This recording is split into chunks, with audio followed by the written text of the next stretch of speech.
On a cold and rainy night in Benin City, the motor park was almost completely empty. The wet ground reflected the dim yellow streetlights, and the sound of distant thunder echoed across the quiet terminal.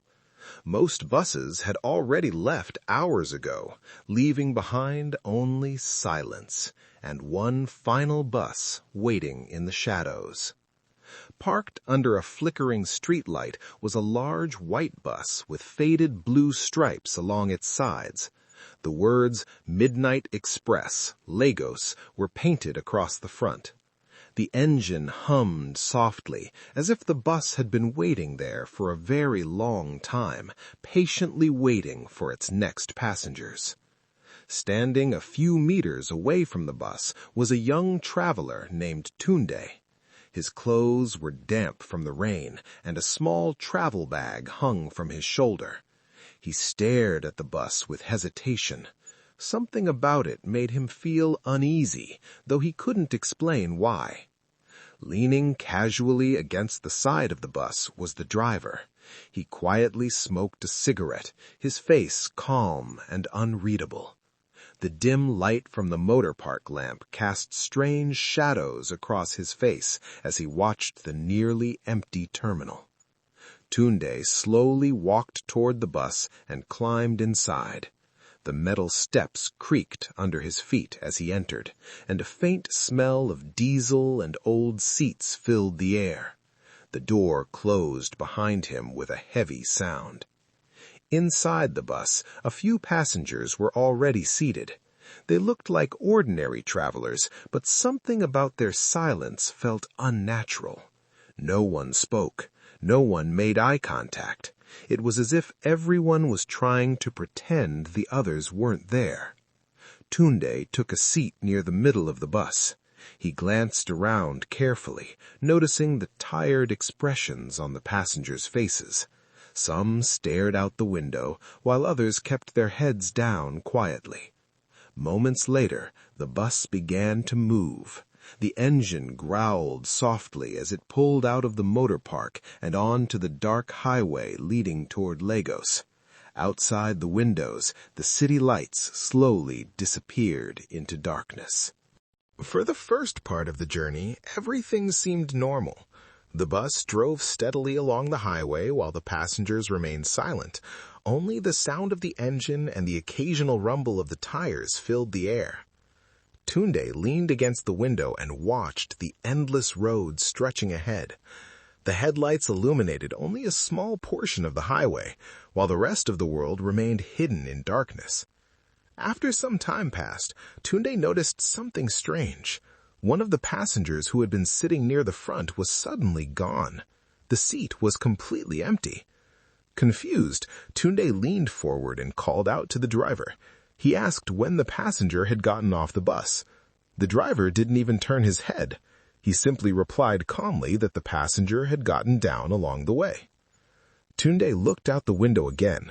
There were no towns nearby, no bus stops, no lights, just an endless stretch of dark road surrounded by trees. The bus continued moving deeper into the night, its headlights cutting through the darkness like two glowing eyes. The silence inside the bus became heavier with every passing minute. Suddenly, another seat was empty. One of the passengers had vanished without anyone noticing when it happened. Their bags still rested on the seat, untouched. Tunde felt a cold chill crawl up his spine. He slowly turned his head, scanning the bus again. Something about this journey was very wrong. Two of the remaining passengers began whispering nervously to each other. Their voices were low, but their fear was obvious. At the back of the bus sat a tall passenger wearing a dark hoodie. Unlike the others, he had been completely silent the entire time. His face remained hidden beneath the shadow of the hood. Tunde slowly turned around to look at him. The hooded passenger raised his head slightly, as if he had been expecting Tunde to notice him eventually. The hooded passenger leaned forward just enough for his voice to be heard. His tone was calm, but there was something strange about it. Outside, the bus entered a darker section of the highway, where even the headlights seemed weaker. The trees along the road looked like giant shadows watching the vehicle pass. Inside the bus, another seat had become empty. The number of passengers kept decreasing, yet the bus had never stopped. Tunde's heart began to race. He counted the remaining passengers again, realizing that more than half of them were gone. The hooded passenger finally spoke clearly to Tunde. He asked if Tunde had noticed what was happening to the others. Tunde nodded slowly, his voice barely steady as he asked what was going on. The hooded passenger sighed and revealed something terrifying. He explained that he had been riding on this same bus for 3 nights. Tunde's eyes widened in disbelief. That made no sense. The journey from Benin to Lagos shouldn't take more than a few hours. At the front of the bus, the driver smiled slightly as he continued driving. The faint glow from the dashboard lights made his expression look even more unsettling. The headlights flickered briefly as the bus entered a thick layer of fog that covered the road ahead. Tunde gripped the armrest of his seat tightly. Every instinct in his body told him something terrible was about to happen. The hooded passenger slowly turned his head toward the window, as if he had already accepted whatever fate awaited them. Gradually, the bus began to slow down. The engine softened, and the wheels rolled more quietly against the road. Tunde looked toward the front of the bus, his chest tightening with fear as the vehicle continued to reduce its speed. The driver slowly turned his head just slightly, revealing a strange smile on his face. Moments later, the bus came to a complete stop in the middle of the empty highway. Tunde leaned forward, trying to see what had caused the driver to stop, but beyond the windshield there was nothing but thick fog.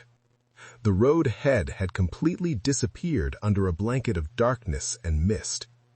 The driver finally spoke again. His voice was calm and steady as he announced the next stop. Behind Tunde, the bus door slowly began to open on its own with a long mechanical hiss. Outside the door was nothing but darkness and swirling fog. Tunde felt completely frozen in his seat. Every part of him screamed that stepping outside that bus would be the worst decision of his life. And as the bus waited silently on the empty highway, the darkness outside seemed to move, as if something out there was waiting for the next passenger to step off.